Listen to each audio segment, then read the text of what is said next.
It's one of the oldest and most historic cities in North America. Welcome to Quebec City as we usher in a new era with premier boxing champions on CBS. Adonis Stevenson, who fights out of nearby Montreal, will have the crowd in a frenzy as he defends his light heavyweight title and goes for his 22nd career knockout. This is Premier Boxing Champions, where the best fighters and the best fights make their own history in the sweet science. Another big right hand by Thurman, and Guerrero in some deep water. Guerrero fighting like a warrior. Lopez isn't just outboxing Berto, he's manhandling him. And Berto again, that's it! How about that? What a come from behind knockout. Today the saga continues as Canada's Adonis Stevenson performs in front of an adoring home crowd. Oh! Stevenson promised a short night and he is going in for the proverbial kill now. He gets dropped again and it's over. Here from Quebec City, Canada, it's a Premier Boxing Champions doubleheader. First up, undefeated light heavyweight Artur Beterbiev faces off with former champion Gabriel Campillo. Then Adonis Superman Stevenson defends his light heavyweight title against the rugged Sakio, the Scorpion Bika. This is Premier Boxing Champions on CBS.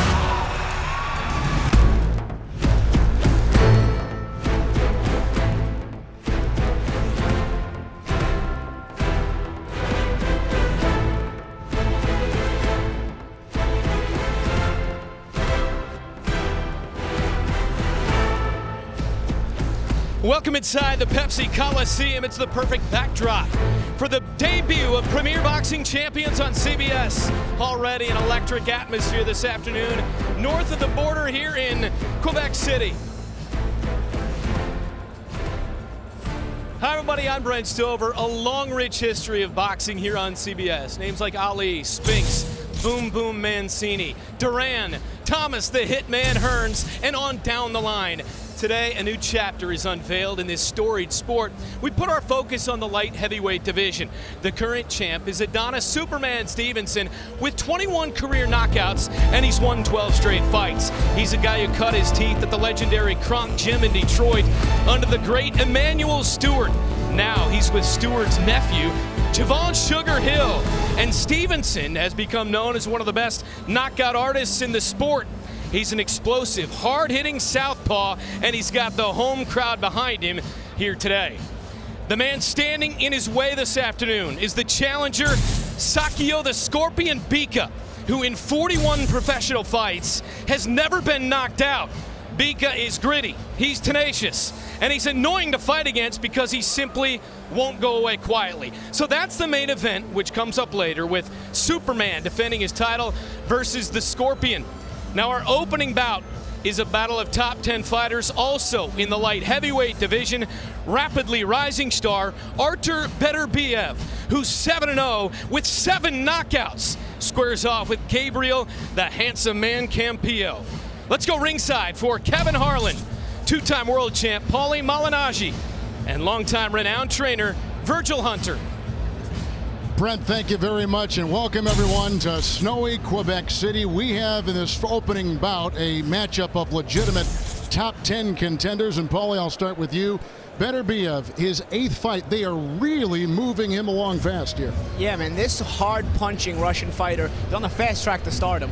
I mean, after just 7 fights, he's already moving up the ladder very quickly. As a bona fide contender, don't misjudge the 7 fights as a novice. Showing tremendous power, all his opponents have been knocked out, and he's also has a win over former world champion Boris Cloud in just his 6th pro fight. So don't judge this guy as a novice through just 7 fights. This guy's for real. So he's only Beterbiev gone for 15 rounds. And Virgil Hunter, I swing it to you. 211 rounds of boxing for Campillo. A big difference there in experience. A significant difference in experience for Campillo, and he intends to take that experience and use against Beterbiev tonight, who hasn't gone past 4 rounds. He indicated to us yesterday in the fighters meeting the plan we're looking forward to unfold. A terrific afternoon ahead here on CBS Sports. It's Beterbiev, Campillo. We come back to Quebec City right after this.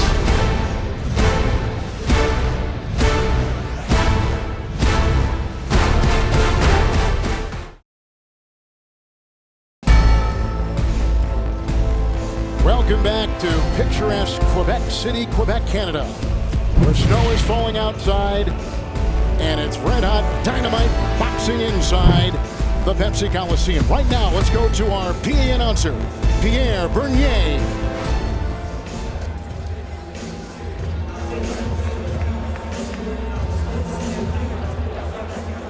Mesdames et messieurs, bon après-midi et bienvenue au Coliseè Pepsi dans la merveilleuse ville de Québec.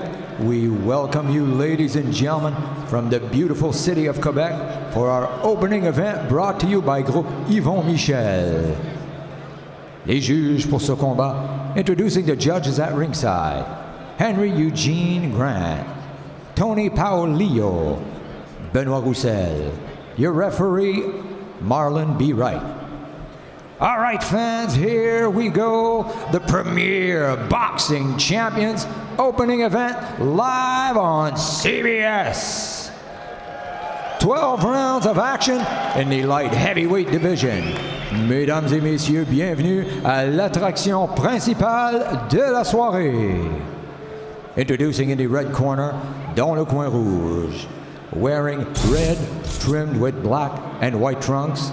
From Madrid, Spain, his record, 25 wins, 6 losses, and 1 draw with 11 wins by knockout. Please welcome Gabriel, the handsome man, Campillo. His opponent in the blue corner, dans le coin bleu, wearing red trunks with black trim, originally from Russia, now representing Montreal, Quebec, Canada. He enters the ring with a perfect record of 7 wins, no defeats, with all 7 wins coming by way of knockout. Please welcome Artur Beterbiev.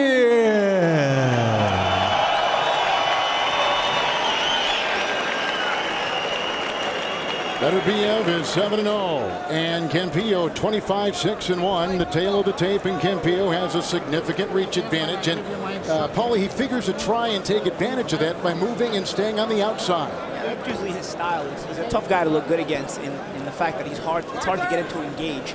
Beterbiev, if there's one flaw you can talk about, it's probably he's been a bit impatient. So we'll see, because his patience will be tested with the movement of Campillo. As we take a look at the rules here, no 3 knockdown rule. Fight official after 4 rounds. And Virgil, here we go. Like we began saying, legitimate top 10 contenders, these two. Exactly right. Legitimate top 10 contenders. Beterbiev trying to rise up further in the ranks. He's on the fast track. He's taking this fight. You have to give him credit for moving quick. See, Campillo comes out in that southpaw stance. Right hand in front of the southpaw stance. And you'll see Campillo is a guy who's comfortable in the ring. He knows how to use it. It's a pretty big ring right there, right, Virgil, which helps him. It's a 20-foot ring. That's the maximum in Canada. It goes all the way down to 16 feet. But I'm sure tonight that they want to make it big as possible. Talking about Campillo, the lefty, and Beterbiev has never faced a lefty as a pro.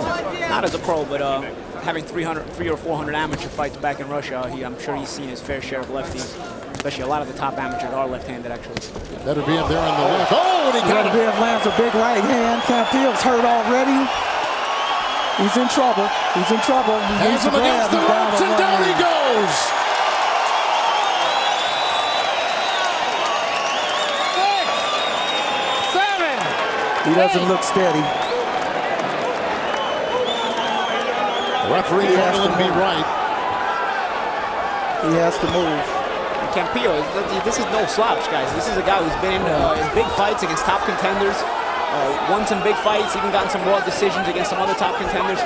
And Beterbiev is mowing through him here in round 1. Campillo should angle Beterbiev. He should walk him. He should keep him at the right distance with his reach and length. You know, it's one thing when you knock out guys that are you consider opponents. Another thing when you're starting to knock out bona fide contenders or ex-champions. And he's already knocked out Tavoris Cloud in just 2 rounds. He's got Campillo really badly hurt in the first round. Let's see if we can get him out of there. Campillo has been down now 10 times in 7 different fights. I'm surprised Campillo didn't come out more alert and more elusive in the first round, which is the most dangerous round in boxing. Your body has to warm up, and you have to get into the groove, and you allow Beterbiev to get in against the ropes and land a big right hand. Campillo on the right has faced 3 former or current or future titleists. Beterbiev has faced just 1, so the difference in experience extends in many ways. Professional experience vast as part of Campillo's compared to Beterbiev. Oh, and a right-left combination, and again, with 30 seconds left in this first round. I tell you, Campillo's gonna have to start landing some counter shots. He's gonna have to give Beterbiev something to think about. You gotta at least counter some of those shots so Beterbiev thinks twice about throwing them. I still don't like the look of Campillo's legs. He hasn't gotten them under him yet. He needs to get out of this first round. He needs to get out of this first round. Exactly right. 10 seconds. Our opening bout from Quebec City, Quebec.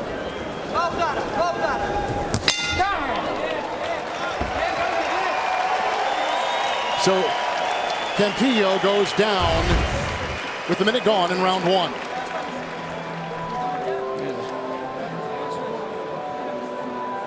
See, again, a wide right hand, a bit of an unorthodox punch. Usually right-handers will throw that straight right hand to the southpaw, but Beterbiev saw Campillo leaning and threw it a little bit wide and caught him right on the chin. And there's a follow-up, obviously, to once he started wobbling. Beterbiev realized he was hurt, Virgil, and yeah, actually right, Calvin, he did. But earlier, before this punch landed, Beterbiev showed him a right hand on the outside of his left glove, and then this one he brought inside. He was looking for that punch. Paulie, Beterbiev keeps his lead left low, not respecting Campillo's ability to connect, nor his power. Yeah, I mean, a lot of times, a lot of fighters in the right-hand stance lead their lead hand low. He did eat a couple of jabs on the part of Campillo, but again, you'll have to see if he starts paying for that. Sometimes you rely on your eyes. What do you think? Well, he's actually telegraphing the right hand. His right foot is pointing out towards his the right side, so he's actually telegraphing the right hand. I'm surprised Campillo, with his vast experience, didn't see that. It's like you said, Virgil, he might have just been cold. Even mentally, he might have been cold. He's not on point. Beterbiev now on the left, a 2-time Russian Olympian in 08 and 12. In the 2012 games, he beat American Michael Hunter Jr. Campillo coming out a little more active this round. I don't like the fact that he's throwing punches on Beterbiev and then putting his hands up right in front of him. He should take a step back to elude the counter punch. I think he's just thinking about that power too much. He got hurt in round 1, and I think the power's in his mind. Beterbiev has an awesome amount of power, and I think Campillo, having experienced it, is overthinking the process right now. Well, what's that do to his game plan now, too, after taking that first round knockdown? Well, the doubt comes in. You know, once you've been hurt and you realize the opponent can hurt you, especially when you've already come into the fight knowing the guy is such a big puncher, it's in your mind. Well, he's not using his length and his height either. He should have his hands pointing more out towards Beterbiev to give him a range that he can't get past. But if you notice, he's got his hands pointed up to the ceiling, which gives Beterbiev the space that he needs, even though he has the shorter reach. We saw it right there. Also, Beterbiev is left-hand a little bit higher this round. Now, Campillo is showing a good jab right now. It's hard to tell right now if he's fully recovered, but he seems to be going to his game plan at this point. Russian Beterbiev on the right has a law degree, married with 3 children, and a minute 30 now to go in this second round from Quebec City. That's the thing about these Eastern Europeans. Not only can they fight, I mean, they're multi-talented. Vladimir Klitschko and Vitaly Klitschko also have college degrees. Beterbiev won't be outdone by them either. Multi-talented and ambidextrous, too. He's as good with his right as he is with his left. He is, and he's showing great patience. He understands this is a 12-round fight. He's not going crazy. He's being very selective in his punches. And he understands that 12 rounds is a long way to go. So he's being real patient about what he's doing. He's going about his work really about it. That's a good point, Virgil, because Campillo, one of his plans, guys, was actually to force Beterbiev to go some rounds. Beterbiev never been past 4 rounds in the pros. Boy, now he's taking more. Campillo on the left, a champion in 09 and 10, European champion in 09. 4 world championship bouts like this one here, 2-2, 2 losses by split decision.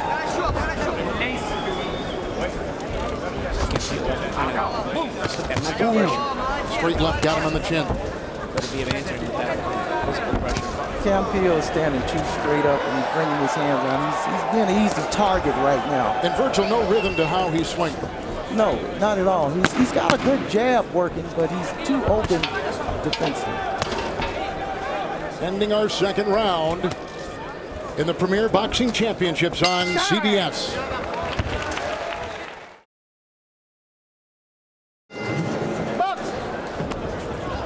We go to round 3. Campillo against Beterbiev. And again, as I stressed earlier in the fight, Campillo's going to have to throw some counters in order to break the confidence a little bit of Beterbiev. You know, right now when Beterbiev throws, Campillo's strictly defensive, right, Virgil? He's just keeping his hands up. The power is on his mind too much. He's letting Beterbiev have his way right now, and I agree with you. He needs to hit him with something significant just to hurt him, to get his attention and let him know if he gets careless, he could walk into 1-2. Beterbiev has been down from walking into a punch. And of course, it's the counter shots that can really make you doubt your own offense. If you know when you throw a punch, a guy can make you miss and make you pay for it in a split second, you'll start to doubt your offense. And right now, Beterbiev has had no reason to doubt his offense. Campillo's not been sharp with the counters. He's not even tried to throw them. He's just gone strictly defensive when Beterbiev throws. Only tentative, it looks like. Tentative, and that's probably a result of that early first round knockdown. The power's on his mind. Well, the residuals of that punch is definitely still there. Campillo's problem is, once again, he's standing too straight up, so he's not giving Beterbiev an opportunity. He's giving Beterbiev a better opportunity to close the distance quickly. He needs to take a half step back and angle his body more. A couple of tall fighters, too. Campillo is 6'2", which is tall for a light heavyweight. Beterbiev is 6'1". See, at times, Campillo actually starts to walk Beterbiev down. He's trying to put that mental pressure, but he doesn't follow with the physical pressure. Just to kind of satisfy the touch with that jab. And it's Beterbiev letting go of the more vicious punches. 1:30 now to go in round 2. See, Campillo, it almost seems like he's just trying to go the round. He's not even throwing his left hand. He's just simply jabbing and just trying to control Beterbiev's offense a little bit. He's not even throwing anything but a jab, really. Beterbiev is trying to get the Campillo to bring his hands down by going with a right to the gut. Campillo hasn't bitten on it so far, but he still can't allow him to land that punch consistently. Guys, I'm really starting to think Campillo's plan of going past 4 rounds, and I'm curious to see if he starts to open up after 4 rounds. I think right now he just wants to maybe get in Beterbiev's mind and see if he can pass 4 rounds, since Beterbiev's never been past it. Body shots here now by Beterbiev. He's got him on the ropes with a combination right and left. Getting him high and getting him low with the right hook.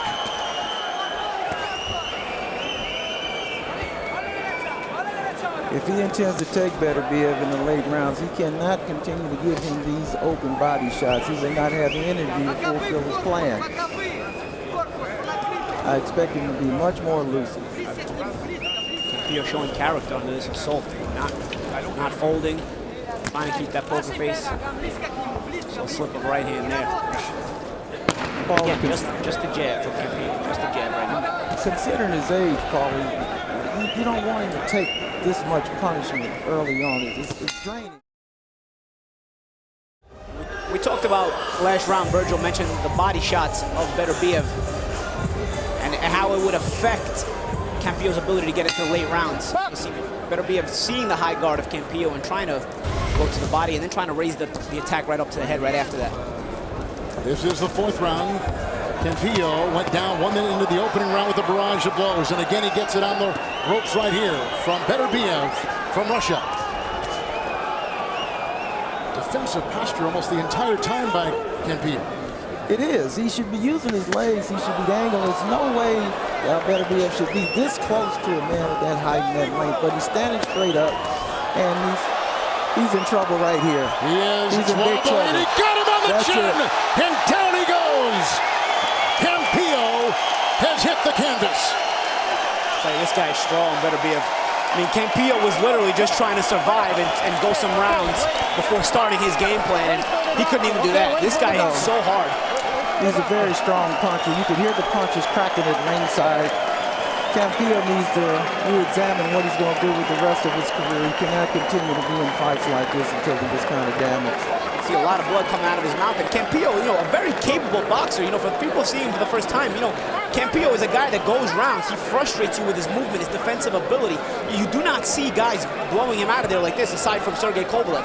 So, Beterbiev a terrific performance tonight, and yet continuing on this impressive performance streak. You see these replays here, the assault, Virgil.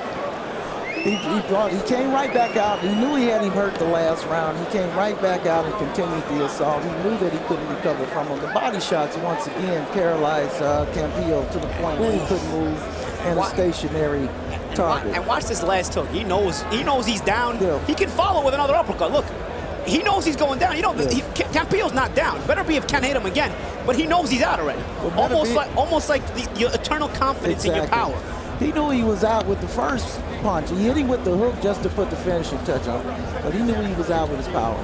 But you rarely see that. When a guy is still dangling on the ropes, he's still up, and he's still legally able to hit him. Right here, Paulie. Take a look. He knows he's out right now. Yep. That's why he turns away like this and walks. He knew he was out from the right hand. The right hand really did damage. It was a wrecking ball kind of a right hand, right down the middle. That walk away while Campillo's still going down, that really leaves an extra emphasis. I'll tell you, that was like a video game. Confident. Yeah. Incredibly confident. There is Beterbiev, who is now 8-0 with 8 knockouts. Let's go to our PA announcer, Pierre Bernier. Ladies and gentlemen, the end comes. Official time, 2 minutes and 23 seconds of round number 4. Your winner by knockout and still undefeated, Artur Beterbiev.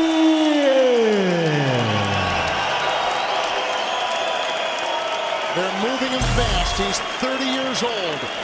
8 fights, 8 knockouts. This is a boxer to watch. He has a good shot right here. The end comes at 37-second mark of round 4.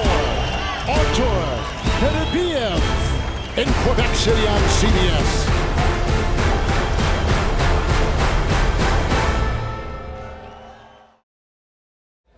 We've just seen the Russian, now located here in Montreal, Beterbiev, with a knockout going to 8-0. And here were the punches that sent Campillo to the canvas. Yeah, you see that awkward little uppercut, but he saw the trajectory for it, picked up his head, and then the knockout. Let's go to the ring and Brent Stover. Well, he still hasn't gone more than 4 rounds. Artur Beterbiev, 8 wins, 8 knockouts. Yoni Sherbatov, AC's translator.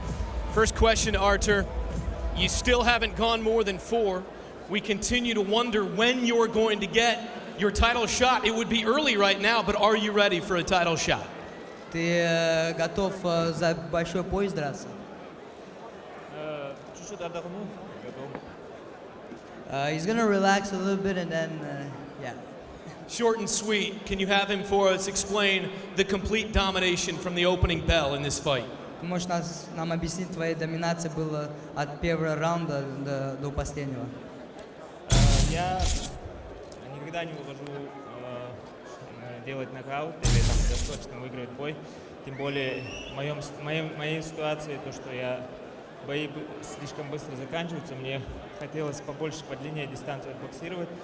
И в этом бою мне даже понравилось. 4 раунда отбоксировал. Вроде все видел, контролировал, бил как, что, импровизировал. Я доволен этим боксом. Имеется в виду, специального ничего не было, но я рад, что 4 раунда боксировал. He doesn't come in the ring for knockouts or anything like that. He's very happy that he had the opportunity to do 4 rounds. Like that, he could have, that he tried techniques, control, and that's his objective, have more rounds. Artur, congratulations on another win. Thank you. There you go. Kevin, back over to you. All right, Brent, thank you very much. The fastest light heavy to a title in 2010, Shumenov, in his 10th fight, won a world title. In 1988, Michael Moore won a title in his 12th bout. Moore was 11-0 at the time. Beterbiev just went to 8-0, 8 knockouts. And I'll tell you, he seems ready for a title shot now. After that performance, he looked not only ready, but also when we talked about earlier about the lack of patience. He showed patience in setting up this knockout through the rounds. Great 360 view from our 360 cam, Virgil. One thing I want to point out to our viewers, the importance of some of these boxers' compassion. If you look at the last left hook that Beterbiev threw, he actually pulled that punch. He brought the left hook into himself. We're going to see it right here. He knows he's out right there. He pulls the punch and brings it over and around under himself. If he really intended to do damage, he would sit there on that punch and look straight ahead in his face and turn right on that punch. That punch would have crossed his jaw. I believe he showed compassion there. Rare. Still to come, the light heavyweight title fight with Adonis Stevenson, Sakio Bika, Superman against Scorpion. From Quebec City, this is Premier Boxing Champions on CBS.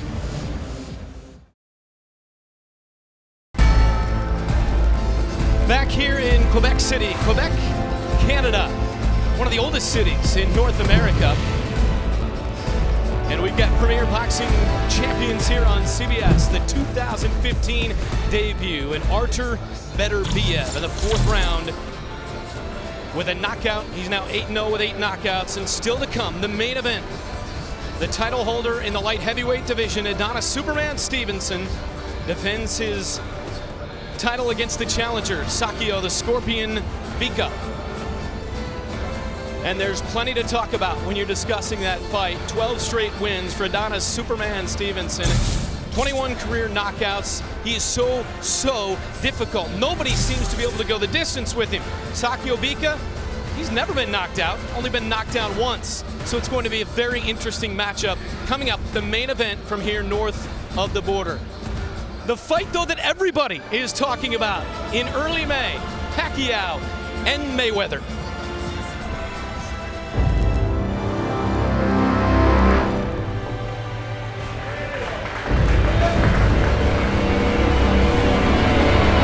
You want to fight Manny Pacquiao? Oh, absolutely. American author John Maxwell wrote that champions don't become champions in the ring, they are merely represented there. And this is your 48th professional camp. Floyd is out to only prove to the critics why he's been the best fighter, not only of this era, but many other eras. 44 years ago, Muhammad Ali referred to himself as the greatest. You've adopted the acronym TBE. The best ever. And they call him the best because he goes out there and proves it every fight. But what changes have you made in preparation to face Pacquiao? None at all. Very calm in your demeanor. You didn't fire off any verbal jabs. Is that in itself a form of mind games? Or? I think he's a little nervous. I think. I don't really worry about that. My job is to go out there and be Floyd Mayweather and be the best that I can be in the sport of boxing. So without further ado, this is a fight that the world can't miss. It's an unbelievable matchup. He wants to win the same way I want to win. I'm in the gym working right now, dedicating myself to the sport. Pushing myself to the limit because I never wanted to win a fight so bad in my life. If you lost once, it's in your mind. If you lost twice, it's in your mind. Mayweather Pacquiao, the biggest fight in boxing history. Thank you.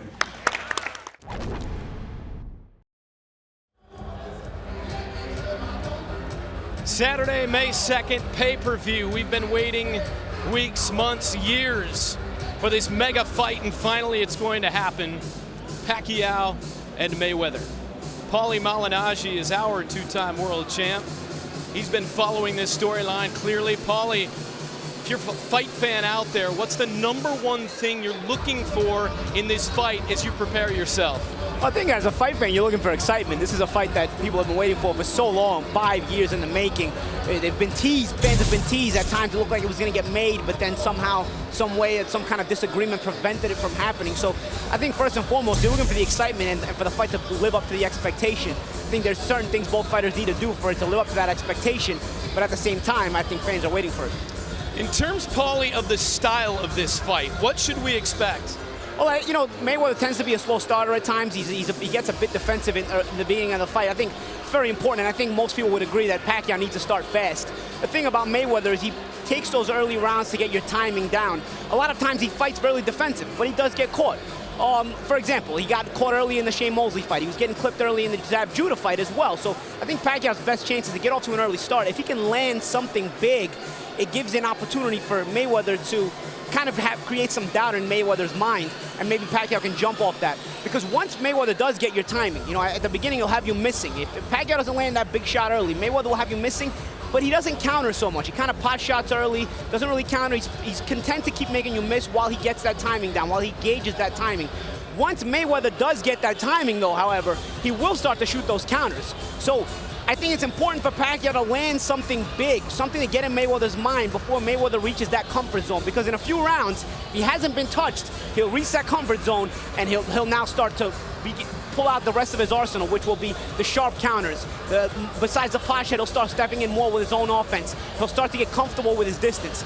And I don't see Pacquiao having a chance if that happens. So I think early on, this fight can tell the story as to how it'll shape up for the late rounds. Paulie, who do you like in this fight to win it, and why? I like Mayweather. I think he's got the more varied arsenal. He's got more dimensions to him, not just defensively like people think, but also offensively. Pacquiao is looked at as the bigger puncher, but I don't think he has as many ways of landing that power. Mayweather may not be the bigger puncher, but in facing Pacquiao, he's facing one of the smallest guys in his career of the last few years, at least.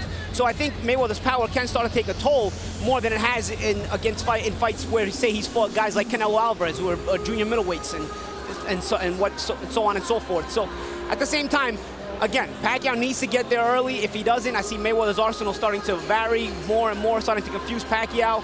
Mayweather tends to get aggressive against southpaws. Let's not forget, he stopped Sean Bay Mitchell to the body. I think he was going to get Zab Judah out of there to the body had Zab not thrown that low blow late in the fight to give himself some recovery time.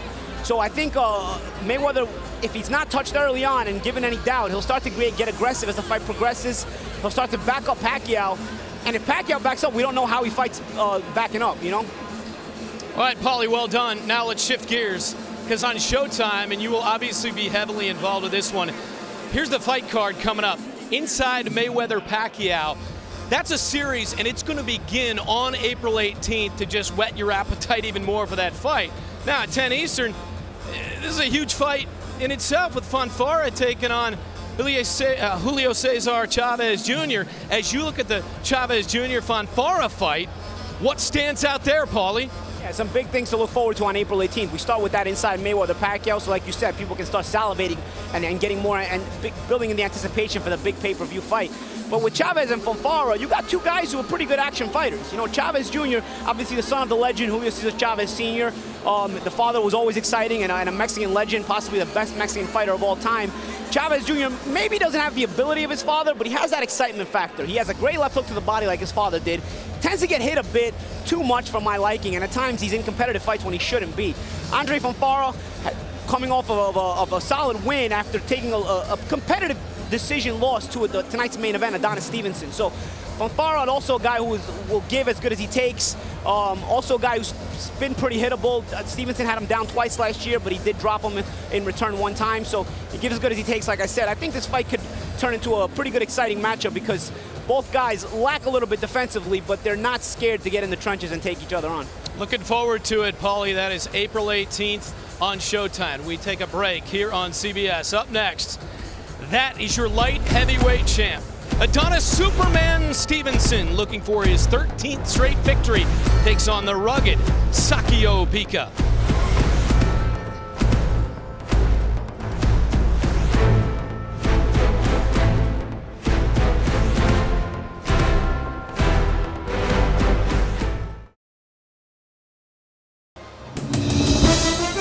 Coming up Monday night on CBS, 8:30 Eastern for Capital One Championship Central, then the National Championship game on CBS, 9 Eastern, and again a short time from now over on TBS, you can catch the Final Four. Up next here in Quebec City, our light heavyweight champ who's won 12 straight, 21 career knockouts, Adonis Superman Stevenson, puts his title on the line against Sakio Bika. Earlier today, Julian J. Rock Williams took on Joey Hernandez. We pick it up in round 9. Kevin, Paulie, and Virgil have the call. Good sense of defensive anticipation flowing right into his offense. Gives a great indication of Hernandez's toughness with 419 pounds of pressure and a 30-mile-an-hour punch. He stood right Good to there. break it down for us. It's round 9, scheduled for 10.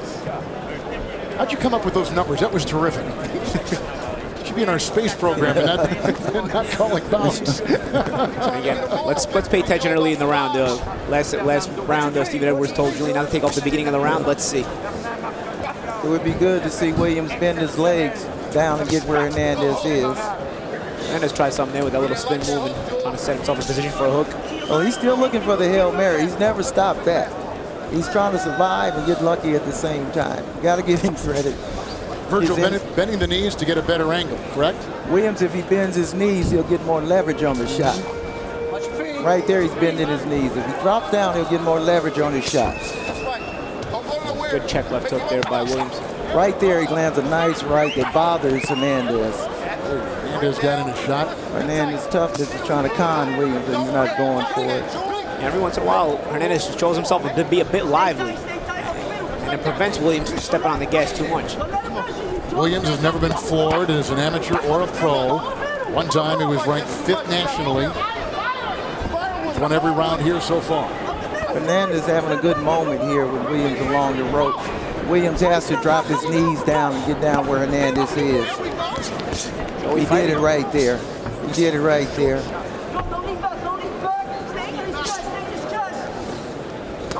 He should stay right there.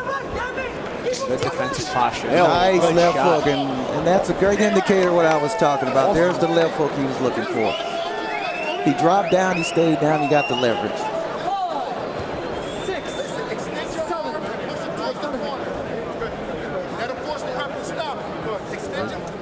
Hernandez has had about 8 looks over at you, Paulie and Virgil, and he's looking for help. That was a great shot, a great knockdown the way he set it up, man. Williams going for the finish here. You can tell him. He's trying to drop a 1. He should be patient. Williams should be patient. There's another second. The good leverage on that shot. He's definitely hurt. There it is again. 1 and 2, and getting with big hooks from the right and the left side on Joey Hernandez. Got to cut the ring off here. He's got to go behind a quick jab. If he loses the quick jab, he can freeze Hernandez right in place. There he's just 1.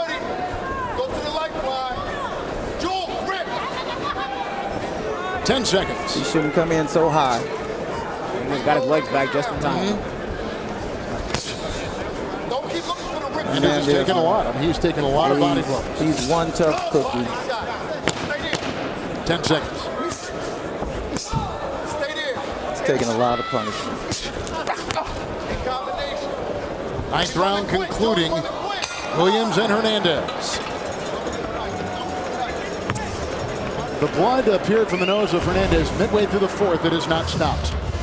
And you saw the catch and shoot, and what I mean by catch and shoot is you catch on the arms, you block the punch, and then you transition it and shoot back offensively. You see a different look. There's a catch and there's a shoot right there. Perfect, picture perfect. When you say the words catch and shoot in boxing, that is a perfect example of it right there. You're absolutely right, Paul. It was a perfect left hook, and if you look at this left hook as opposed to some of the other left hooks Williams thrown, he was in his legs and he kept his eyes on the target.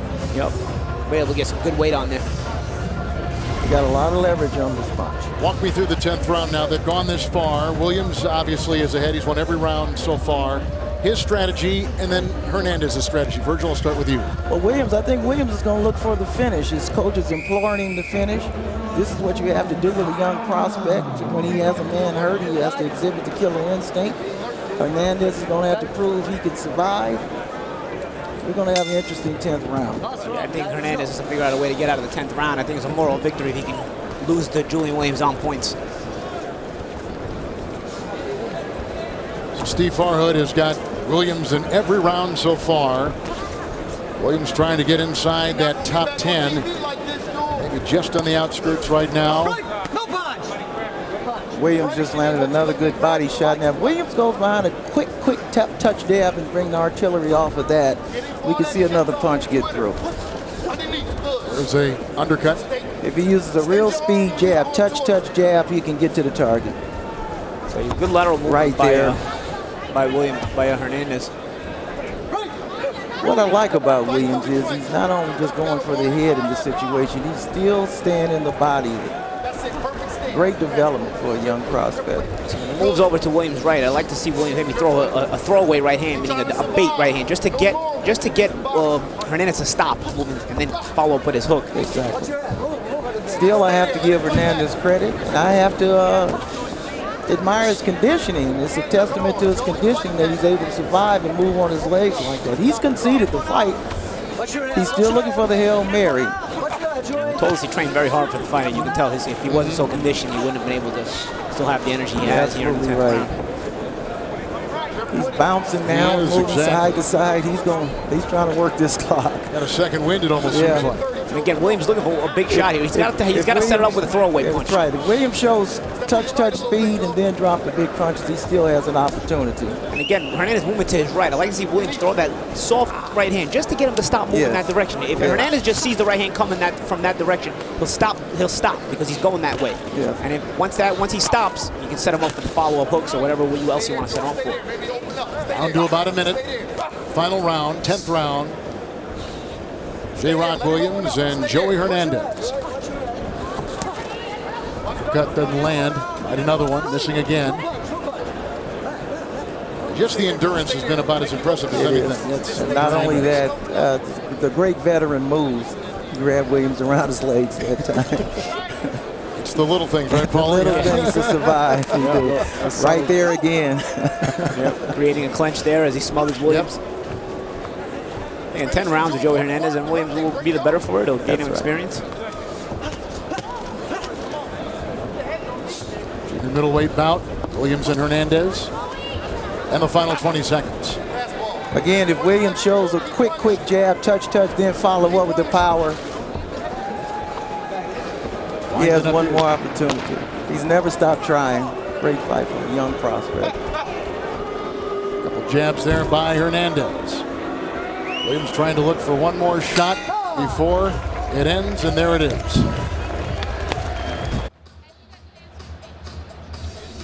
So that was the call. Julian J-Rock Williams, the West Philadelphia product, says he fights with a chip on his shoulder and that he gets overlooked.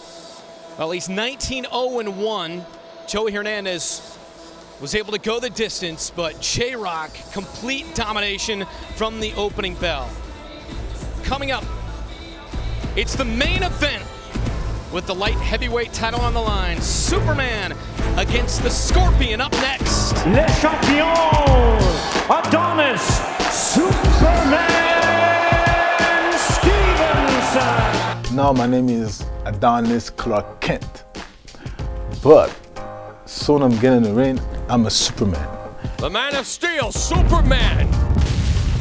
Oh, Superman! He's in the building, baby! Every time I jump in the ring, I'm going for the knockout. My prediction for this fight is knockout.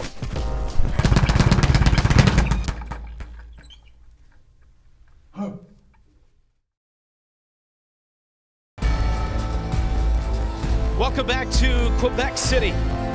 Time now for our main event.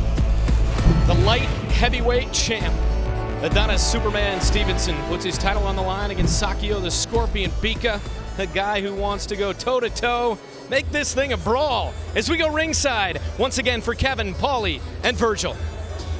Thank you very much. Paulie, 5-0 record for Stevenson in World Championship fights. Pretty impressive. Definitely impressive. And this guy, a southpaw, has shown himself to have that big left-handed power. You know, he makes it exciting. You know, he can set up a left hand both as a lead and off the counter. As you see there is one of his fights, big left-hand shots right there. That's when he won the world title against Chad Dawson. That was his last fight right there against Coliseè, also a big left hand. One of the things he's dangerous with, he's dangerous both offensively when he leads with it and defensively when he counters with it. You can knock Adonis Stevenson and say he's a bit of a one-trick pony with that left hand. Hasn't really shown anything he can do with the right hand. At the same time, he's got a stubborn opponent tonight, so we'll see if he's going to need more. That Dawson knockdown 76 seconds in. Yeah, with a win a world title in that fashion, very, very impressive. Very impressive indeed. Now for Bika, He's moving up in class, 175 pounds. First time he's been at that weight. First time he's been at that weight. And one thing we know about Sakio Bika, including myself, Sakio Bika is one fighter that you cannot really put a game plan together for. He's unorthodox, he's awkward, he's unpredictable. The best way to get prepared to fight Sakio Bika is to be able to ride the tide, ride the waves, to be focused, be alert, and then you'll have a chance to give yourself an opportunity to flow into the fight. It takes a minute to adjust to him. Bika was an Olympic fighter for Cameroon. Bika Stevenson, the Scorpion against Superman, and here they come to ringside.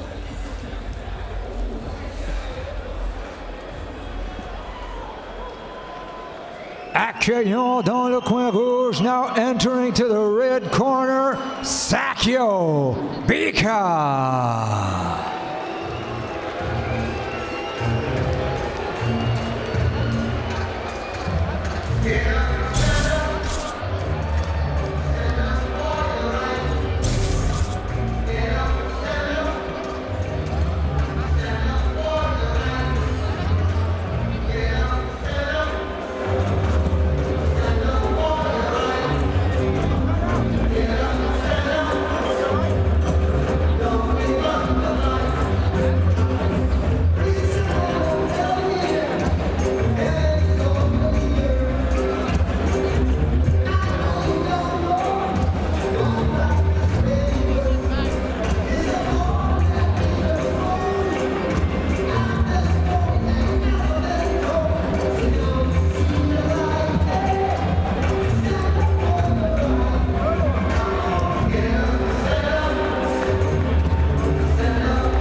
Accueillons dans le coin bleu, now entering to the blue corner, Adonis Stevenson.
Adonis Superman Stevenson, 25-1, 21 knockouts, Haitian-born, relocating to Canada, where he had won the world title. Sakio Bika from Sydney, Australia, a native of Cameroon, 32-6-3 with 21 knockouts. Good crowd. Let's go to the PA announcer, Pierre Bernier. Ladies and gentlemen, good afternoon and welcome once again. Mesdames et messieurs, bonsoir et bienvenue au Coliseè Pepsi dans la merveilleuse ville de Quebec. We are ready now for our main event, brought to you by Groupe Yvon Michel, sanctioned by the Quebec Boxing Commission Commissioner Michel Hamelin. Les juges pour ce combat, introducing the judges at ringside. Glenn Crocker, Don Griffin, and Jack Woodburn. Your referee, Michael Griffin. All right, fans, here we go. The time has come for the Premier Boxing Champions main event live on CBS. 12 rounds of action in the light heavyweight division. Mesdames et messieurs, bienvenue à l'attraction principale de la soirée. Introducing in the red corner, dans le coin rouge, wearing yellow and black trunks. From Sydney, New South Wales, Australia, his record, 32 wins, 6 losses, and 3 draws with 21 wins by knockout. Please welcome Sakio, the Scorpion, Bika.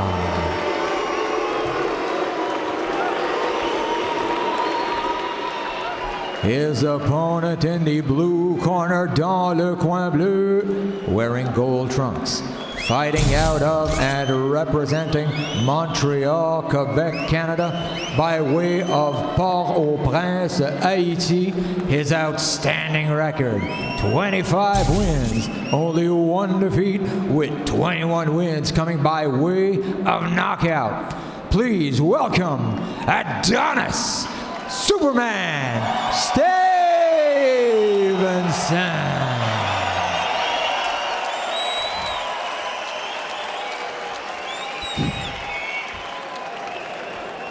The tail of the tape. The key number here is the weight. Bika's been a 168-pounder for the last 9 years, and today he moves up to 175 pounds, the light heavyweight division.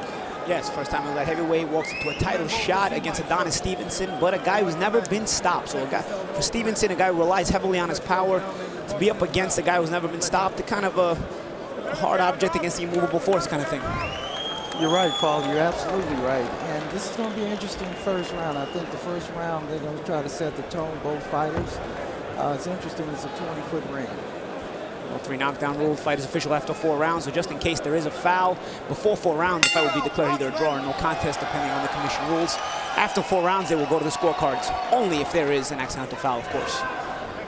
Stevenson on the right, Bika on the left, and away we go in Quebec City. Bika got that nickname Scorpion, by the way, at the age of 13. He was actually stung by a scorpion. Superman, I don't know how he got that, self-imposed, but nonetheless, he has performed that way. Stevenson, like we said, 25-1. He walked out to the Superman music. Yep, he enjoyed it, as did the good crowd here inside the Pepsi Coliseum. I think the first exchange between these two is going to show a lot. Particularly if it's Sakio with Sakio. Adonis just tried that big left hand. Right now, Sakio defensively. Good body shot there by Adonis Stevenson. Very good body shot. It should be noted that Stevenson injured his left hand in a bout against Fanfara, his first decision win in 7 years. He was actually knocked down to the canvas in that bout against Fanfara. That's the thing about Stevenson. He can be exciting, but if you pull him and take him some rounds, it gets interesting because his defense does lapse at times, and he's shown to have a bit of a suspect chin at some moments in his career. And one thing Sakio can capitalize on is Stevenson always takes that big step with his lead leg and leaves himself vulnerable for a counterpunch. Sakio is able to follow that back. There he shows it right there. He actually takes his left hand away from him. And at 30 in the first round. He misses as he went on top with a good duck there by Bika. Bika so far alert to the big left hand of Stevenson. He's thrown it a couple times and Bika's been alert to it. We'll see what kind of offense Bika gets going off of it. Paul, when you're in the ring, what were some of the strategies you would use in a big fight like this? Well, early on, I think you're just trying to get the timing and set your distance, set your range with your opponent. You're also gauging how aggressive your opponent's going to be. At times, your opponent may start fast. At times, your opponent may have the same approach as you, which is also to gauge the timing. It seems like Stevenson and Bika here in the first round kind of stealing each other out. A couple of touch shots, but Stevenson has let go of the left hand at times. Well, he connected right there. Virgil, what would you tell your fighters in the first round? Well, definitely you want to fill him out. You have to respect Stevenson's left hand. And also you want to alert Stevenson to Sakio's unpredictable. Right there, there's a great example of it right there. It's a forearm, and Bika will bend the rules at times. I don't want to say break, but yeah, we can say break. He breaks him too. I don't even know if we can say bend the rules. That's Bika. He's been prone to headbutting too. And of course, that will test your patience as a fighter. You know, if you're a fighter with a game plan, you want to fight and set up punches like Stevenson is the kind of fighter to do that. Bika can offset that by disrupting that rhythm with these dirty tackles. Final 10 seconds. Headbutt. That was a flash of headbutt. Very close. Again, then he got him from the side. No punches, no punch. In this first round.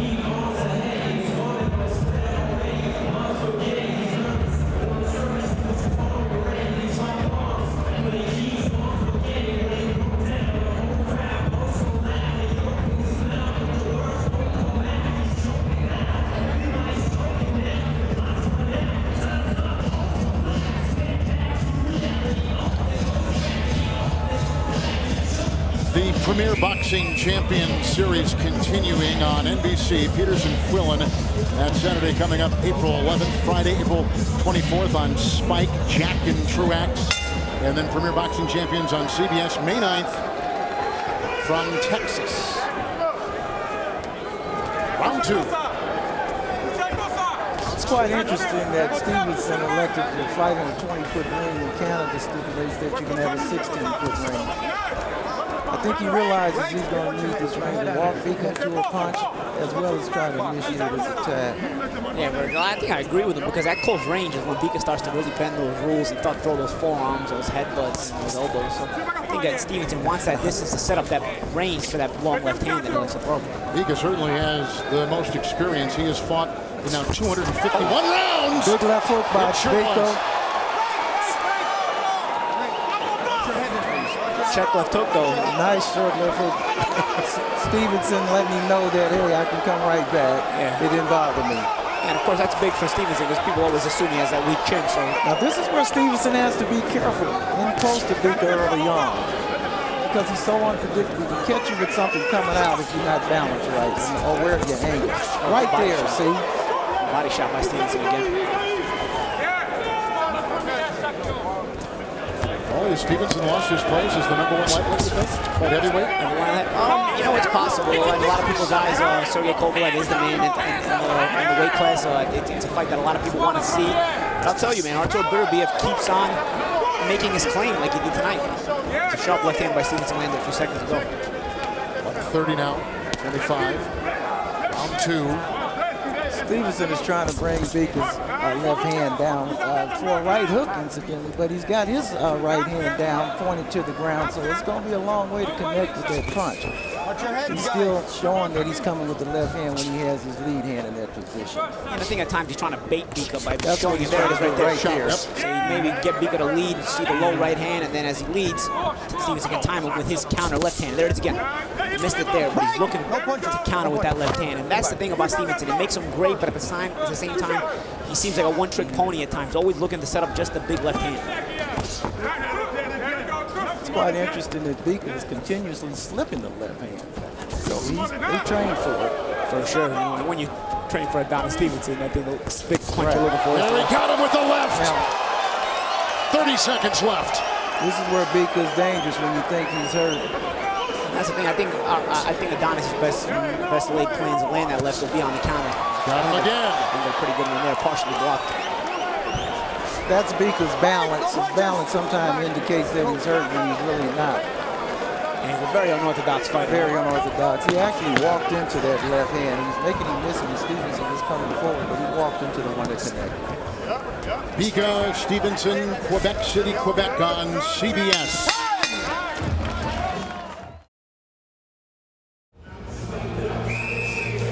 So in the last round, we were talking about the counter shots of Adonis Stevenson, and there is right there. He slips that jab of Sakio Bika and comes back, rolls his shoulder over and throws that counter left hand.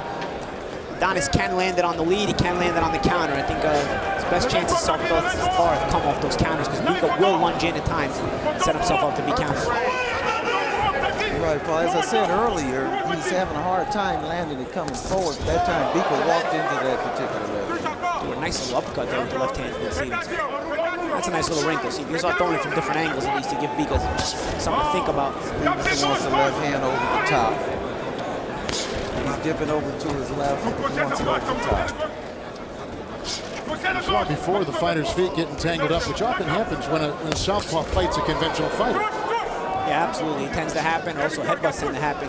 Bika already headbutts as it is, but with a lefty versus righty, they tend to happen more often. So in this fight, you may see more clashes of heads. Thus far, I haven't seen too many. Stevenson on the right, his middleweight trainer, Emmanuel Stewart. So he's trying to bait Bika to jump in. So he's pawing with that right hand. He's trying to bait, trying to get a false move out of Bika so he can land that counter. Right, Virgil? He is. But the problem is he's keep baiting him with him pointing down to the ground. If he would put it up in Bika's glove and rhythm tap him, he would be more apt to land a solid shot. Yeah, because he could actually lead with it then. He could probably knock that lead hand out of the way with his own lead hand. Now, he doesn't have a problem landing that particular one all night to the stomach because Bika's giving him that. You have to give your opponent something in boxing to take away his strength. I like that he's going to the body, though. He is.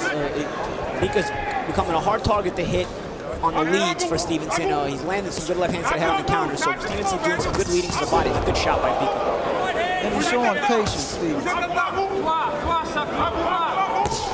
He's landed 2 solid jabs in this round, taking advantage of Stevenson's low right. That patience again with that counter. Minute to go. It's not always easy to show patience against Bika. This is where Bika is dangerous. He's an irritant. There we go. A nice right hand on Bika. There he is. Bika going to work. He sure is. With the right. Bika has the 6 losses. 5 of the 6 fighters who have beaten Bika were a combined 136 and 0. Again, Bika being very physical No here. punches, no punches, no punches. And Bika's been in with some of the best in the world. And he's battle tested and he has that character. You can't always judge him by that record. He's been in with a lot of great fighters. And he's never been stopped. Had some good wins, obviously some tough losses, but always a tough out for anybody. Only a 2-time super middleweight title holder. So he has seen the best of the business, and he's fighting Adonis Stevenson here this afternoon. Stevenson 37, Bika 35, and here we go with shot after shot, and we're done with round 3. Critics call Academy Award winner Patricia Arquette and CSI Cyber the perfect combination. Don't miss the new hit drama Wednesday at 10, 9 Central. Only CBS. Sakio Bika from Sydney, Australia. You see his record. He got 14 years, a solid veteran, a veteran of the 2000 Sydney Olympics, and he stayed in Australia after the Olympic Games. He liked it so much that he's lived there ever since. Even moved one of his brothers out there.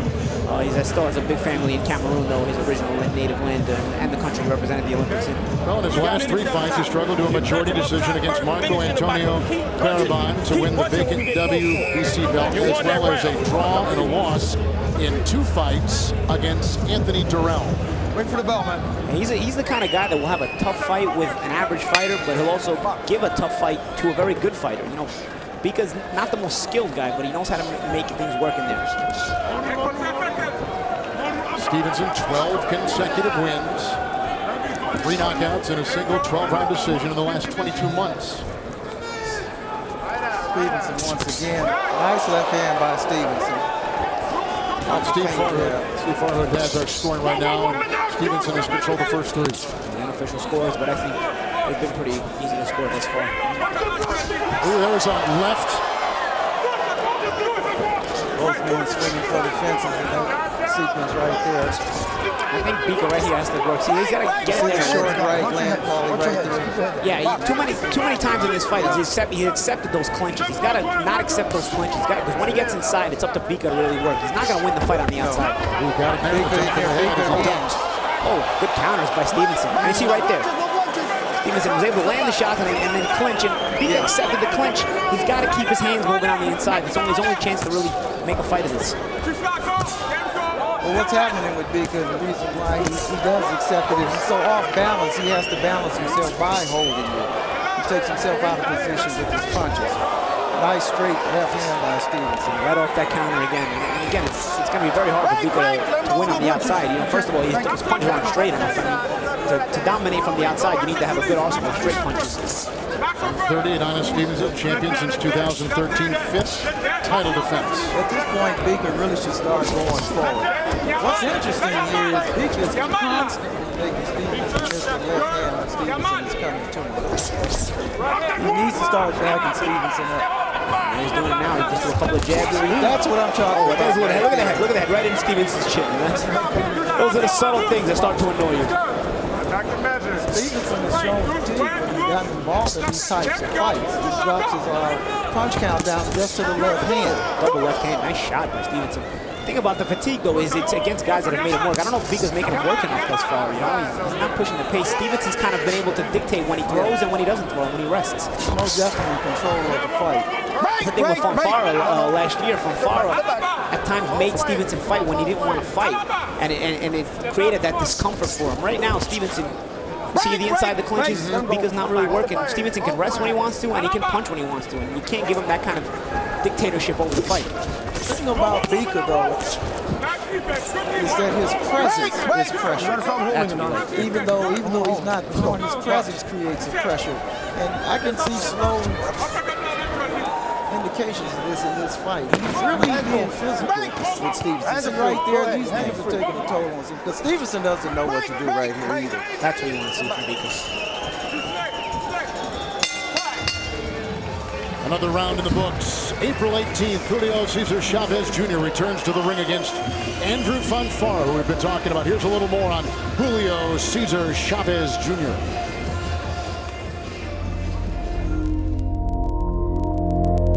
My father is a great fighter. I'm proud of my father, but it's so difficult, you know. You can beat the best fighters in the world, and the people don't give you the credit, you know, because I am the son of Julio Cesar Chavez.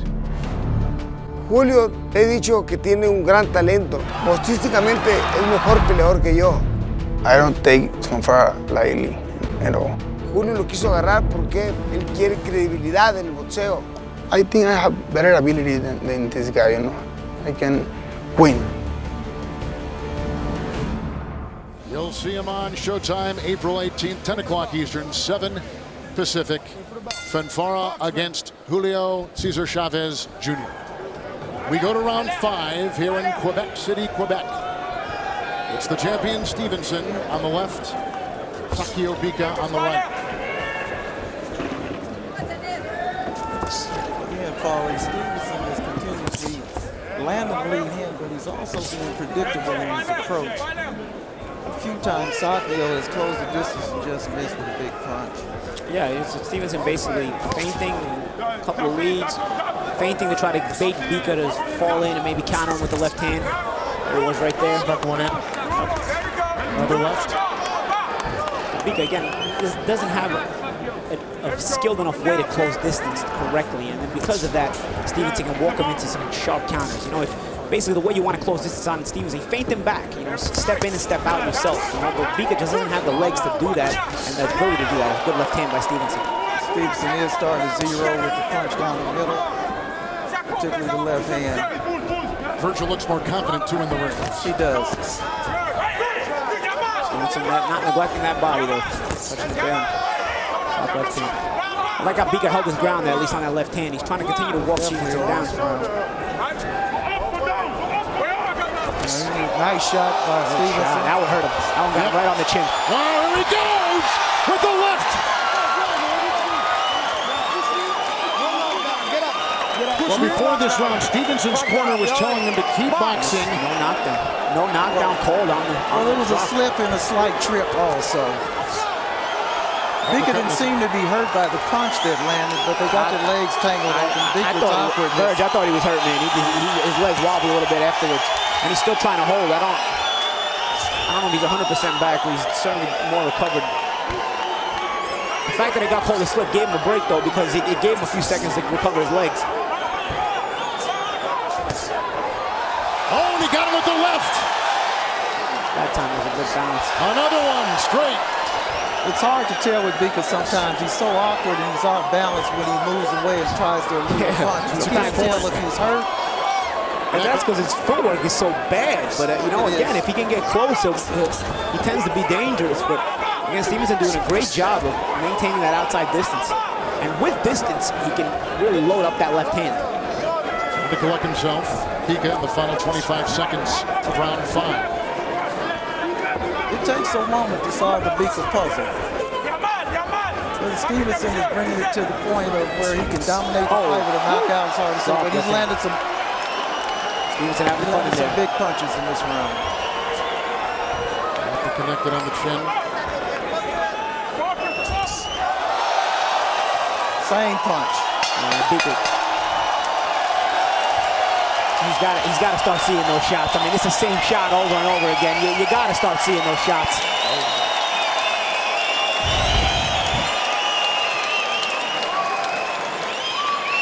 There's a sharp left hand by Stevenson. That's the one that eventually caused the knockdown, but it wasn't ruled a knockdown. You see, let's see if Bika kind of stumbles as he's stepping around. Don't really get to see much of it there. Here's the rest of the round. I mean, Stevenson just continued the assault with left hand, right, Virg? Well, the previous left hand, you actually saw Stevenson leave his feet, so he killed the power torque in that punch by leaving his feet. He landed the punch, but he didn't have his weight behind it because both feet were off the ground.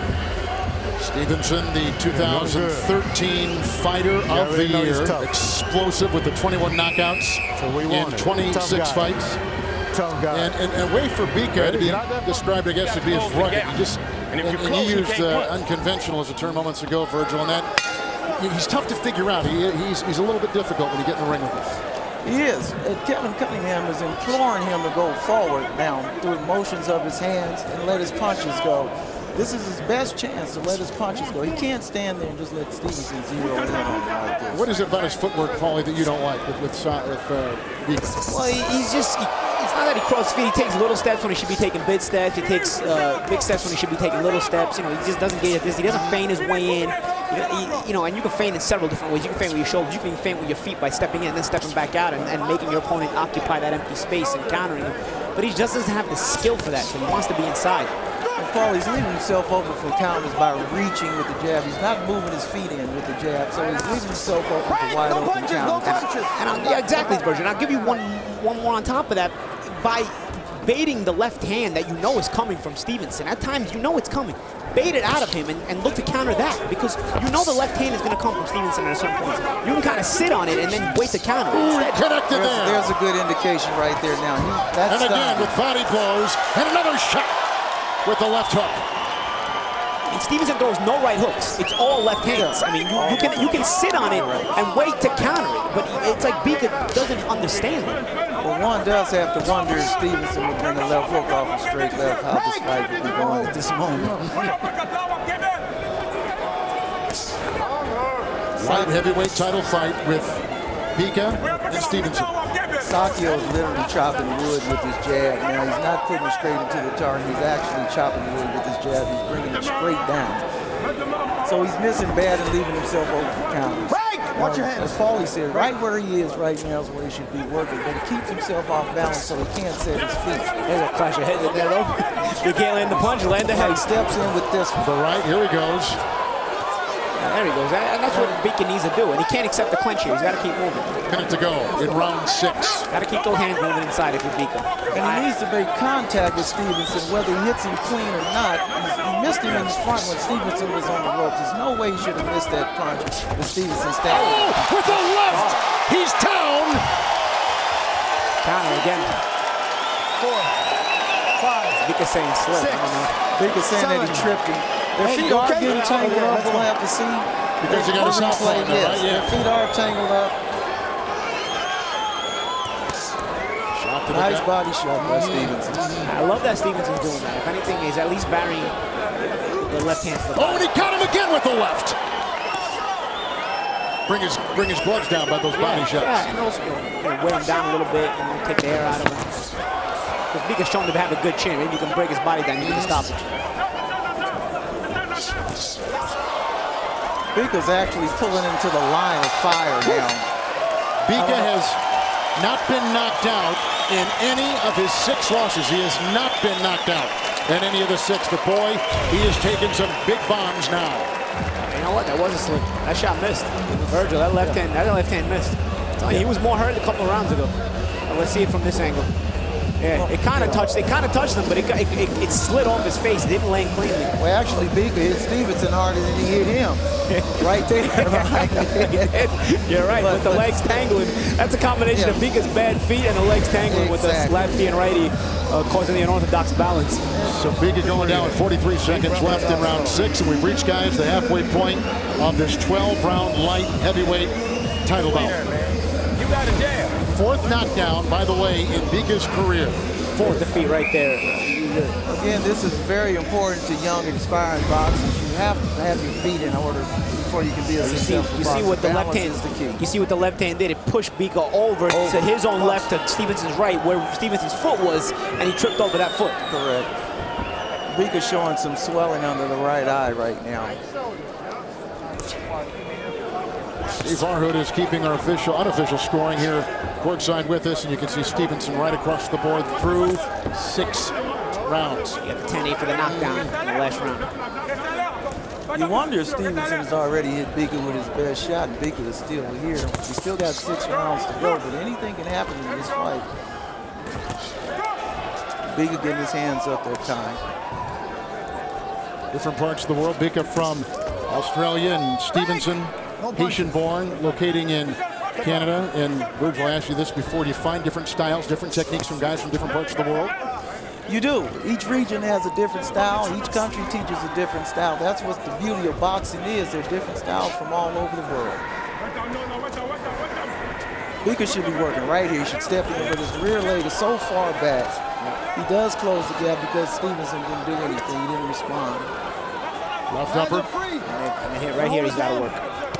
His hands, he's got it. Body shots. Shot by Stevenson. It actually backs the Bika off a little bit. It's the first time Stevenson showed that he was comfortable and close.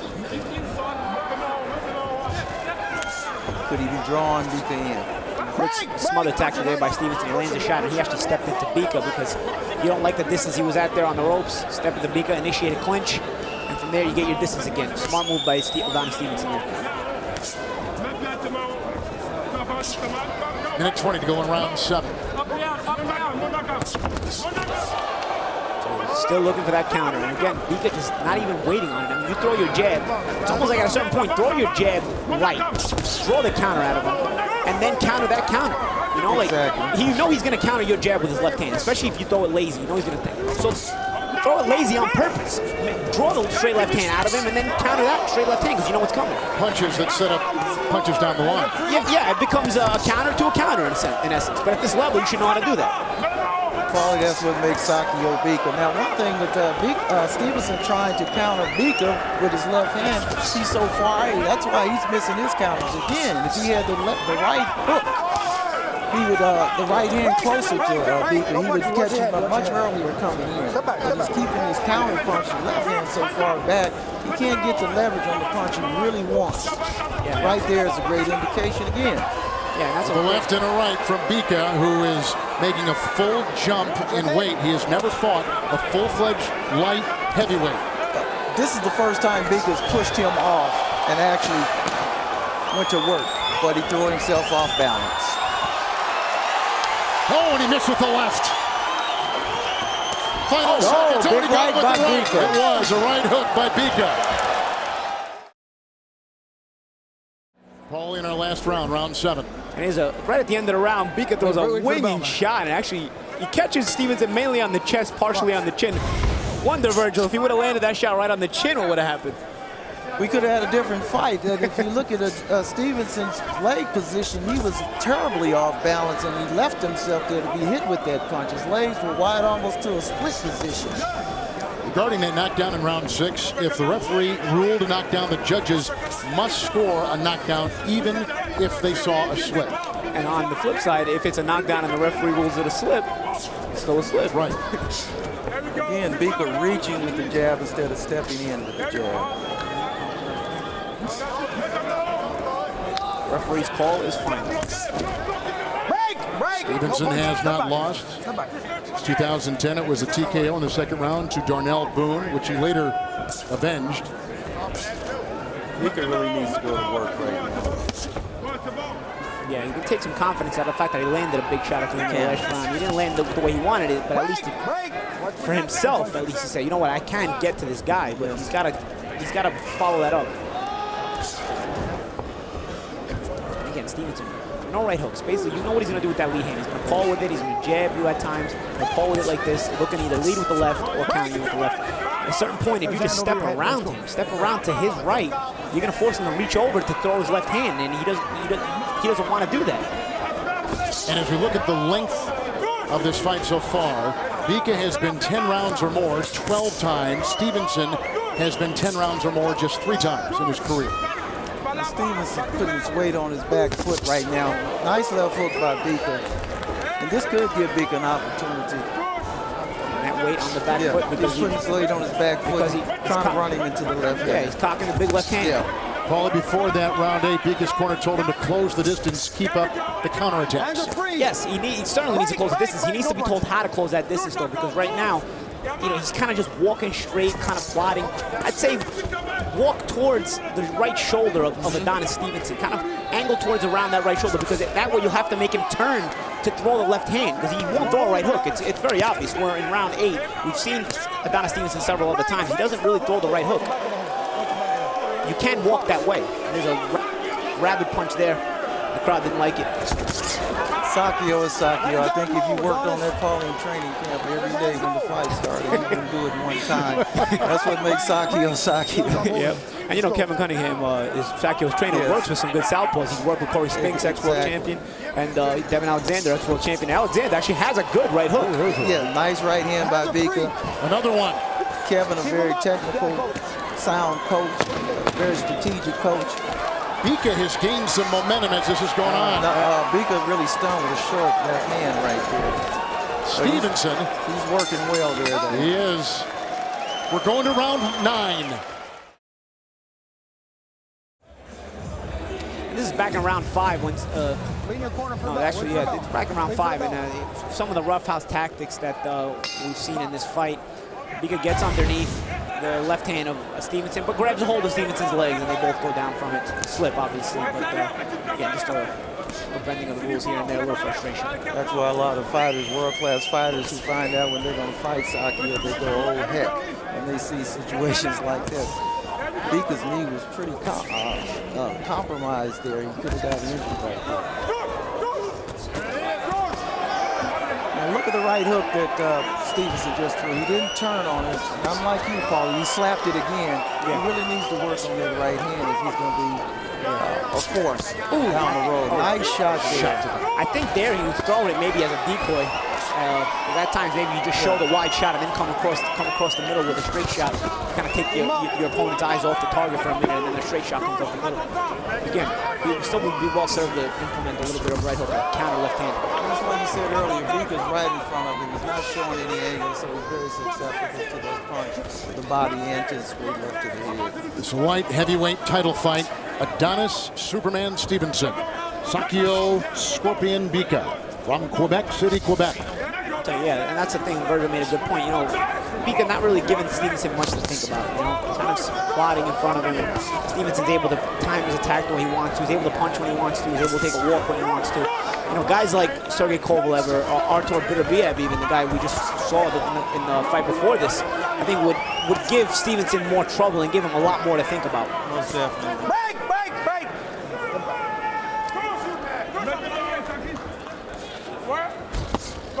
Keep him up, let's go.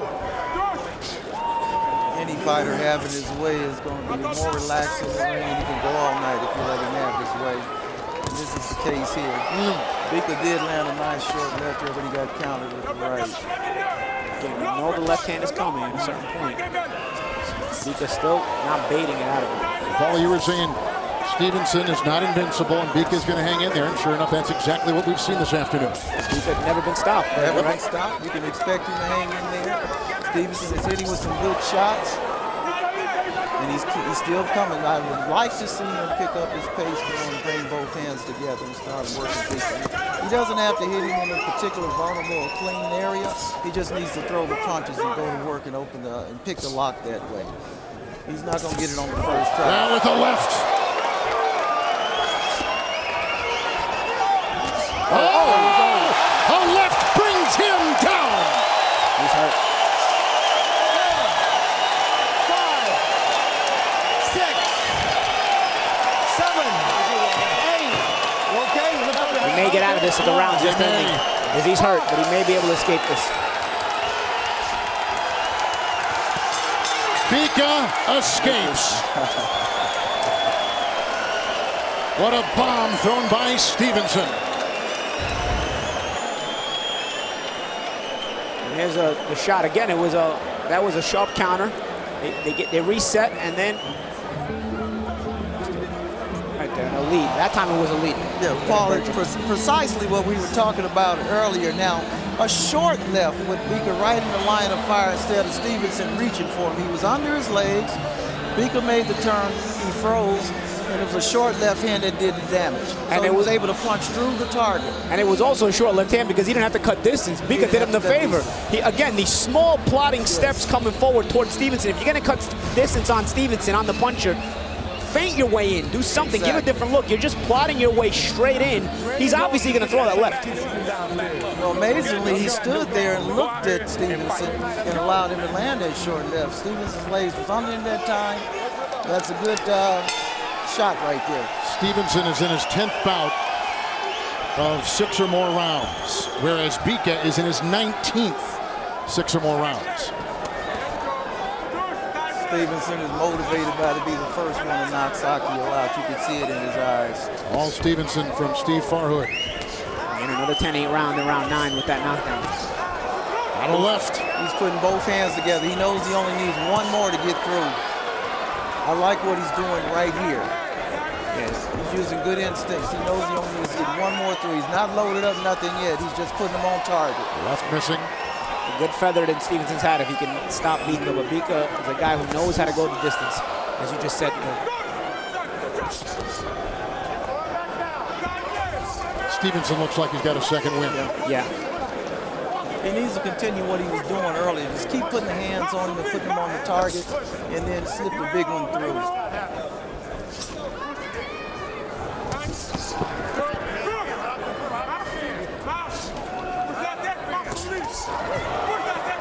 And Bika has not been knocked out in his 6 losses, and he is grinding through this one. Oh, nice short right hand by Bika. Good grinding, and you know he's not the first time he's on the canvas. Even before tonight, we've seen Bika on the canvas. He knows what that's about. Yeah, he knows how to get up off the canvas and continue to go the distance. And there's a strategy to that, isn't there? Yeah, of course. Oh, there's a headbutt. Bika coming in with his head there. I'll tell you, if he can't get the leather on you, he'll get the skull on you.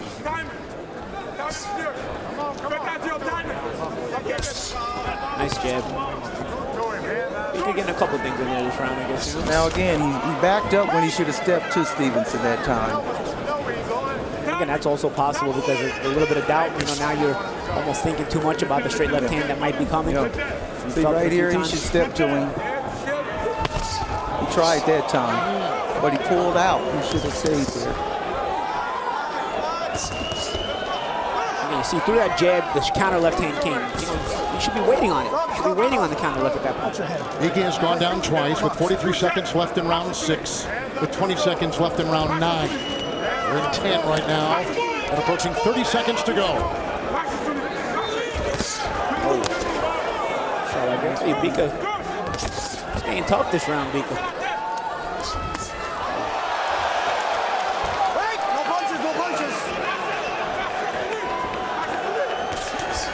There he reached again. He cannot reach. He has to step in. 10 seconds.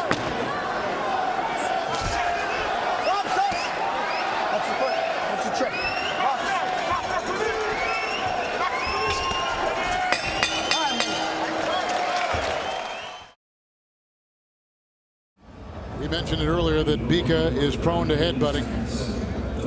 He finds different angles, different ways, and here you see. You see, he was coming with that head even before. It looks like he's slipping the left hand, but in reality, he was coming with that head even before the left hand started flying towards his face. So to the referee, it may look like, you know, he's just trying to slip the left hand and his head wound up in an accidental headbutt. But in reality, the headbutt was on its way there before the left hand took off from Stevenson. So, Paulie, are you alluding that he... You know what? I don't even blame him. I don't even blame him. Stevenson's beating him so bad that I might be mad too and throw a headbutt. If I can't hit him with my hands, I'll hit him with my head. But listen, that's a Sakio Bika rerun. If you go through his whole career, you see that rerun in all of his fights.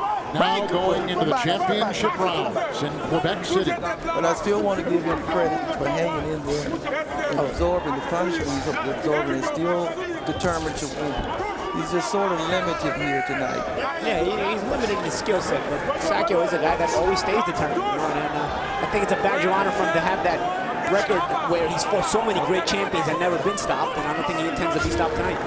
After 10 rounds, Bika likely down by more than double digits and needs a knockout if he wants to leave the Coliseè Pepsi with the title belt. Yeah, and from the same token, Stevenson, like we talked about earlier, Virgil, a big feather in his hat. He get to be the first man to stop Sakio Bika. It would be a huge statement to stop Sakio Bika because no one's ever come close. Sakio just simply needs to just range fine with his left hand and step in with the right and just go with that and just continue to go with that. With the right. He's fainting now. He must have held him in the corner. He's trying to feint there now. He should just bring the right from all angles, like that. Just continuously use that weapon. And you see how he's using that footwork. He's a little bit in and out, little short steps in and out. But again, he was able to get off without paying for it that time. He was able to get his hands off. Because again, you can subtly change the way your attack comes, and maybe Stevenson can't time you the same way. With the chin there with the right. The tangled feet again. Good jab by Stevenson. You know, you saw 20 seconds ago, Bika was able to get off at 1-2. He missed it, but he didn't pay for it. Why? Because he threw it off a different rhythm. He was starting to feint before he threw it. And he's smothering his own work, Paulie, when he gets in range. Right there, he's smothering his work. With the right. It didn't do anything to Stevenson, who now has Bika. Good left hook by Bika. Yeah, that got Stevenson off him. 1 minute. And that's where Bika's strength is. He catches you on the out. He's an out puncher. Meaning what? Meaning that you have to be alert. When you step into him, you have to step to your right or your left at a cross angle and not pull right out in front of him. With those loopy shots, they get you on the way out of it. Exactly. You don't pull out right. See, roundhouse most of his punches. So if Stevens makes a mistake of going to his left, he can run right into one. There it is again. So he's going right in crazy, but that's his only hope right now to get the punch through. Nice left Just hook. like you said, Virgil. There we go again. See? There he goes again. He just simply should crank the right hand.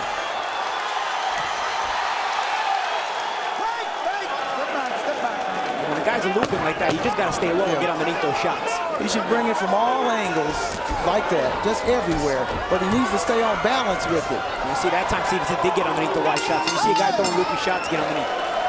Upcoming the final round, this light heavyweight title fight, Adonis Stevenson and Sakio Bika.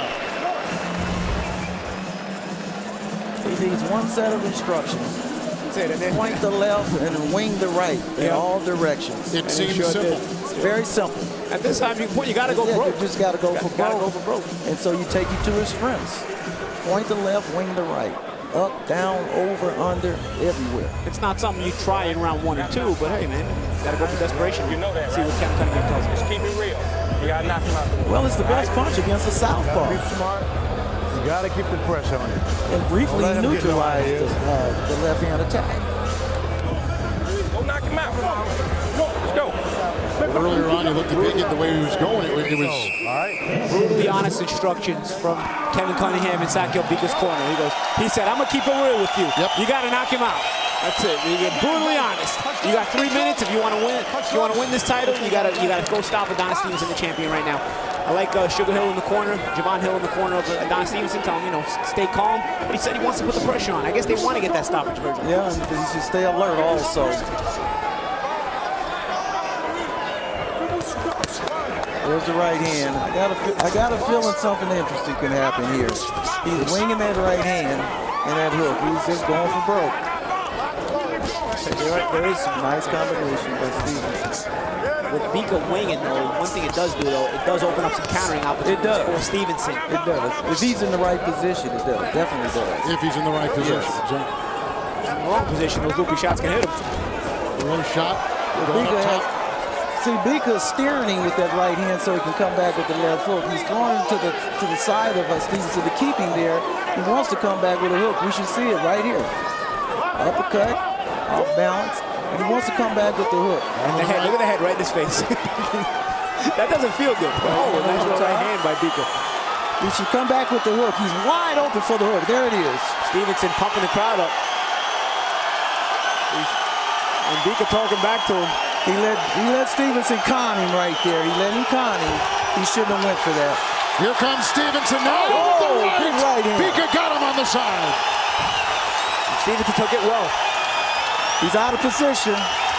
Bika is. He's back in position. Here comes a big right hand again. He's got, to the left. I tell you, they're becoming a battle of machismo here around 12. Who can showboat better, who can stick their chin out better, and both guys got themselves tagged because of it. Crowd cheering Superman. Adonis was his nickname.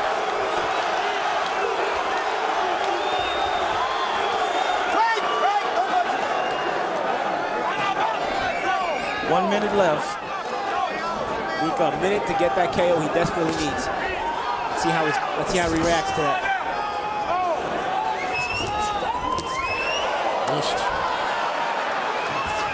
Oh, big right hand. Tell you, man, Bika's landing more shots than he had earlier in the fight. Stevenson's taking them well, though. For a guy with a reputation for not a great chin, I think he's taking some good shots to the head. Bika shouldn't go for the con game. Stevenson is conning him to conning the clock down. Oh, yeah. I love how Bika reacted to him. Bika's the one that fell in with his head. And then he's complaining about a headbutt. He flew in with his head first. It's okay, it's a butt. You hate to see if there's a cut open up right now. Who wants to go to the hospital for stitches right when you went the whole fight without getting cut? And Stevenson is cut. Stevenson going right into the right hand. Stevenson's cut, not headbutt. There we go. Top of the right eye. It's a vertical cut, actually. Stevenson. Little ollie shuffle.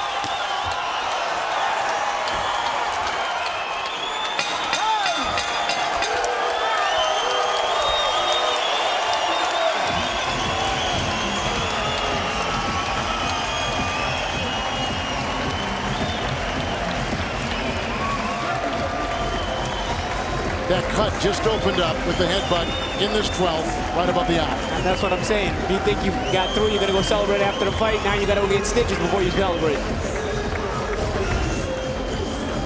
Early in the round, and Bika with these loopy shots, right, Virgil? With the loopy shots, and that comes up and putting the right hand everywhere. But it's also because Stevenson's pulling on these back loopy hands shots. down. When a guy throws loopy, you know, there's times you can pull on shots, but when a guy's throwing loopy shots, you just got to get underneath them. Well, he's quite lucky that Bika didn't turn that punch over. Bika clubbed him with that right hand. If he had turned it over, we might have had a tough situation. Turned over with the knuckle, right? Yes. He didn't turn the punch over, he clubbed. We'll step aside and get our decision.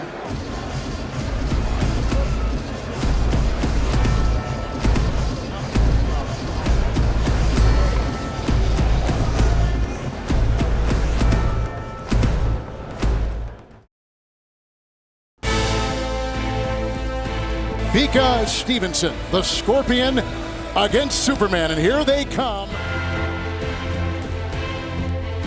Big punch you're looking for. There he got him with the left. Nice shot by Stevenson. That would hurt him. That one got him right on the chin. Oh, here he goes with the left. The Stevenson's down. Oh, with the left. He's down. Oh, a left brings him down.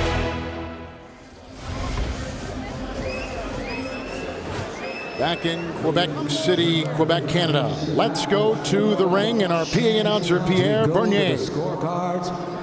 Judge Crocker has it 115 to 111. Judge Griffin has it 116 to 110. And Judge Wood has it 115 to 110 for your winner by unanimous decision. And still, the WBC light heavyweight champion of the world, Adonis, Superman Stevenson.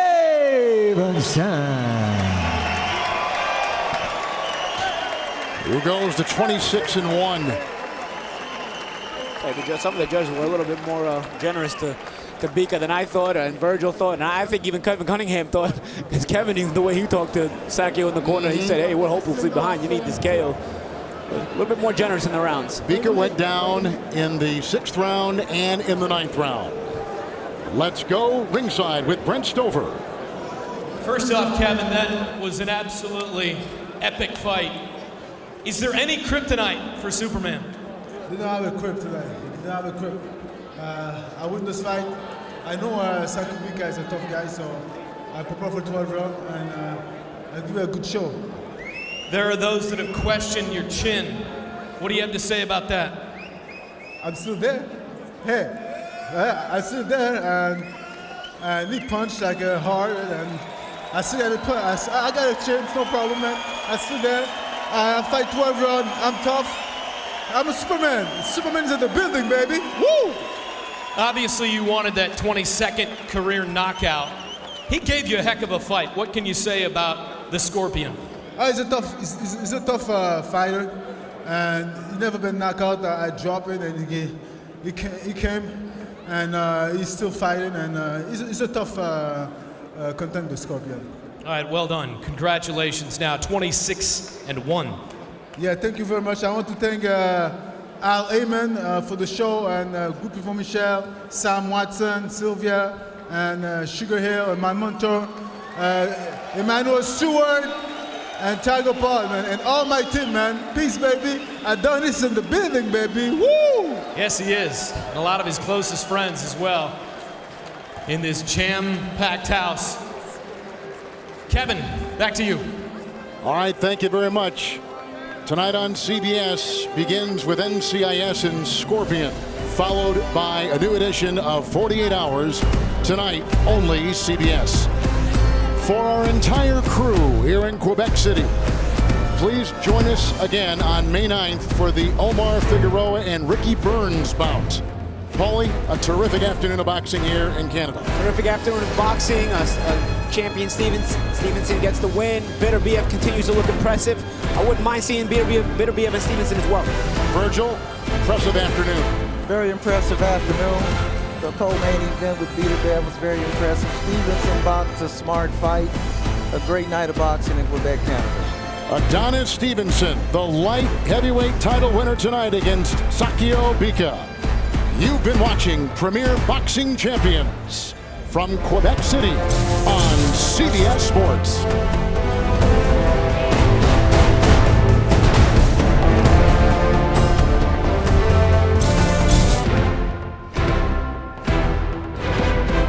Preceding has been a broadcast of Premier Boxing Champions.